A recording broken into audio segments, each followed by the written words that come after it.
My first day moving into student halls, I was greeted by a very friendly guy called Dominic. He was very camp and told me he was gay early in the conversation, but I didn't have a problem with that. He offered to help me unpack my room and then go for a drink with me. Although I thought this was a little overfamiliar, I was delighted that I had made a friend so quickly, and I accepted his offer. He put a tremendous amount of effort in helping me put everything in the appropriate places in my room. We then went for a drink at the student bar. I made a point to tell him that I was straight, as I suspected he might have a bit of a crush on me, hence why he was being so nice. However, he didn't show any signs of dismay, and he continued chatting to me. I liked him a lot. He was very intelligent and interesting to talk to, and I was very pleased that I had a new friend already. I was worried that I would be lonely in my university dorms. He didn't live in the same building as me, he just lived across from it. I was studying creative writing and he was studying business, but we started to hang out a lot. Although I liked Dominic, I did start to find him a little overbearing. He would message me on Facebook all the time and would get upset if I didn't reply, even if it was only for about 5 minutes. He would always want to know what I was doing, and if I disappeared off Facebook for a while, he would want to know where I had been all day. One time, I even sent him a text mentioning that I was on a train, and he texted back, "Why are you on a train? Why am I not invited to wherever you're going?" I was on my way to my part-time job. I made quite a few other friends, and he would always show visible signs of displeasure whenever they were around. And whenever I talked to him about them, he would tell me that he disliked them and that I shouldn't trust them. He was very possessive, and I personally can't stand clingy friends. So I tried to distance myself from him a bit, but the more that I pulled away, the tighter that he held. I still hung out with him and still cared about him, but I was starting to worry about where this friendship was going. I was pretty sure this guy had a crush on me, and soon my suspicions were confirmed. I met this girl at a party that I went to called Anna and asked her out on a date. She accepted. I was really thrilled and I told Dominic about it. The second that I told him, his face fell. "Why are you going on a date with her?" he asked me, sounding very worried. 'Cause I want to," I said. But I'm going to be jealous," he said. "Please don't go, it'll really hurt me. You wouldn't want to hurt me, I'm your best friend." I never actually told him that he was my best friend before, and I found the way that he was acting now both annoying and a little creepy. "I'm sorry, but I told you that I was straight before, Dominic," I said. "We can still be friends, but I'm not going to stop dating just for you." He remained sulky and miserable for the rest of the night. I told myself that he would have to accept it and get over it soon. But when I was on a date with Anna, I kept getting phone calls from unknown numbers. I answered at first, but I couldn't hear anything on the other end. It was just as though someone was listening. I started to ignore the calls, but you would not believe how frequently they were coming in. They were coming in nonstop, and I couldn't even tell the time because they seriously would not stop. I had to put my phone on airplane mode. After about an hour on my phone in airplane mode, I switched airplane mode off, but the very second I did, the calls came in again. Although I was unnerved, I enjoyed my date with Anna, and we agreed to meet up again. When I got home from the date, Dominic was waiting right outside of my dorm, his phone in hand. "How was your date? Do you like her?" he asked, sounding miserable.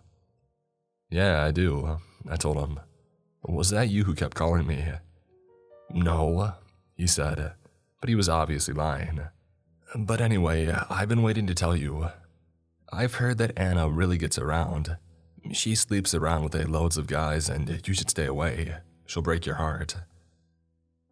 Anna had no mutual connections with Dominic, so I asked him how he could possibly know about this. He just told me that he had done his research. I was angered and told him that it was none of his business and that I would find out for myself. He started crying, saying how he was just worried about me, and he stormed off. I think he was hoping that I would follow him, but I didn't, and went to my room, angry that he would try to interfere with my life like this.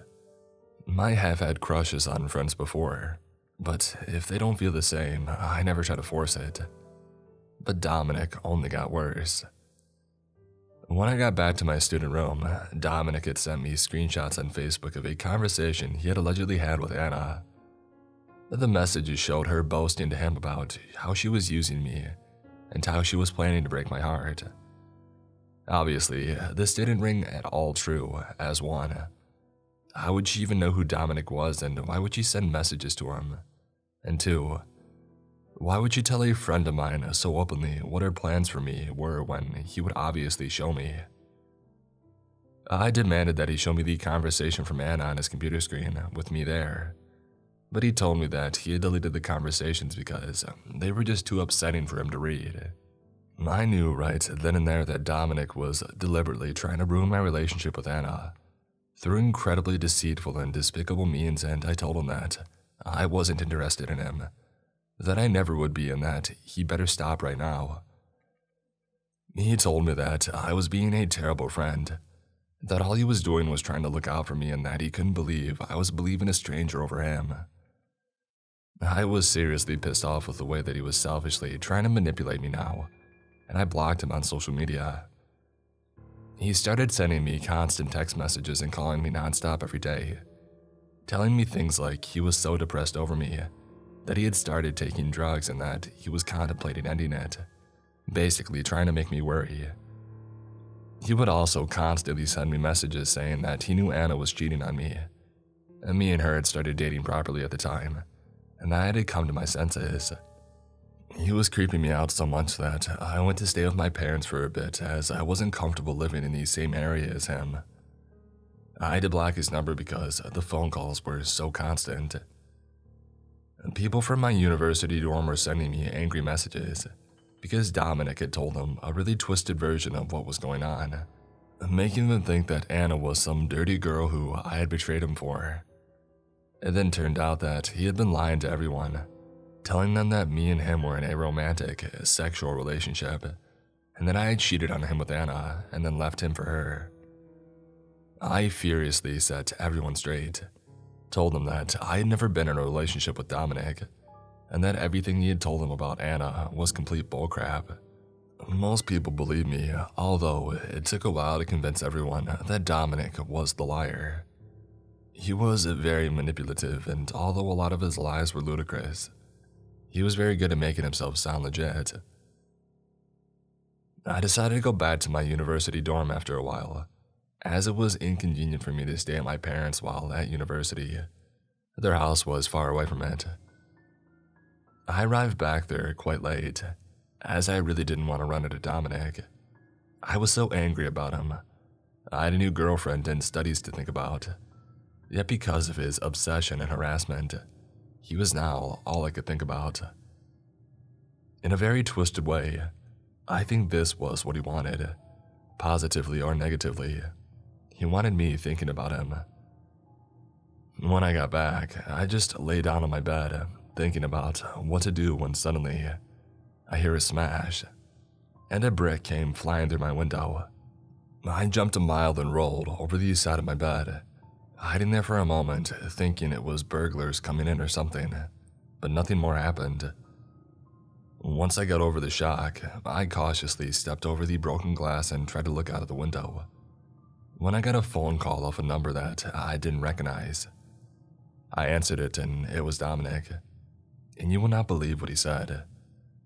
"I just saw Anna throw a brick through your window and run," he shouted. "I told you that she was bad news. You should have listened to me. I told you." You would not believe the rage that I felt. I was so angry that I couldn't even speak for a moment, but then I just exploded. I screamed at him that I knew it was him and I was calling the police right now. He tried to protest, but I hung up on him and immediately called them. When they arrived, Dominic was not in his room, but when it was opened up, A large stash of illegal drugs was found there. The manager of my student halls assured me that he would be getting kicked out for this, and the police said that they would be getting in touch with him. After this, I never saw Dominic again. I changed my phone number and never unblocked him on social media. A couple of times I was tempted to out of sheer curiosity, but decided that it wasn't worth it. I think he dropped out of university, but I don't know exactly what happened to him. My relationship with Anna didn't last. She was never quite clear on why she ended it, but I actually suspect that Dominic's freakish behavior scared her off, even though it wasn't my fault. Well, life goes on.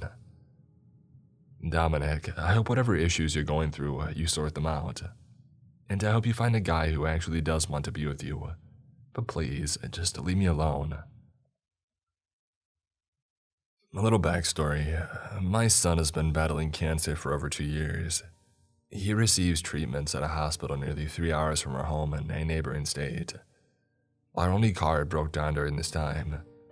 Due to financial issues, cancer treatments are expensive, even with insurance. We just couldn't afford to get it fixed or replaced. We were stuck using medical transportation through our insurance to get to and from appointments. Transportation is provided by contracted individuals who use their private vehicles.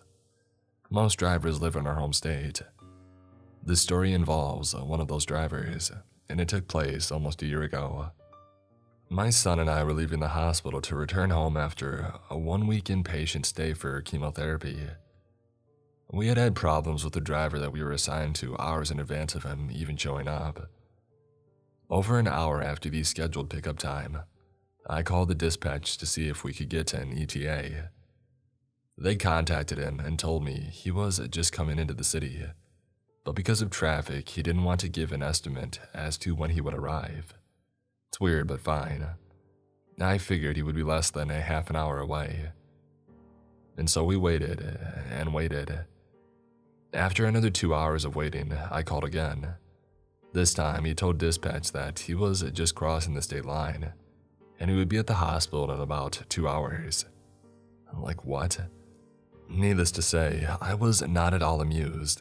Maybe I was being a little choosy, beggarish, but we were both exhausted and just wanted to get home to the rest of our family.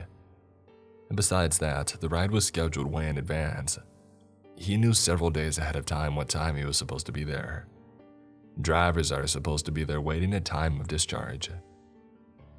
5 hours later and more than 8.5 hours after our scheduled pickup time, he finally called me to say that he had arrived. By this time, I was beyond irritated with this guy. He had obviously lied to the dispatch more than once. I found out in the first few minutes of meeting him that he lives in the same town that we live in, and it took him 8.5 hours to drive 3 hours. Sure thing. While he was helping put our bags in the trunk and before we even left the hospital parking lot, he had misgendered my son several times. My son has a masculine name. He also very definitely looks like a boy. It honestly felt like he was doing it on purpose. So I corrected him. Kindly even, though I was pissed off at this point. He apologized and told us that he had a massive heart attack a few years ago and had brain damage from a lack of oxygen because he had stopped breathing during the event. He said the brain damage had caused him to sometimes use the wrong words. So I felt a little bad for being mad, but also a little concerned and a little incredulous. I couldn't help but feel like this was a cover story designed to placate and manipulate. I might have become a little bit of a Karen in my thinking towards him at this point. He was chatty, and I was also talking to him.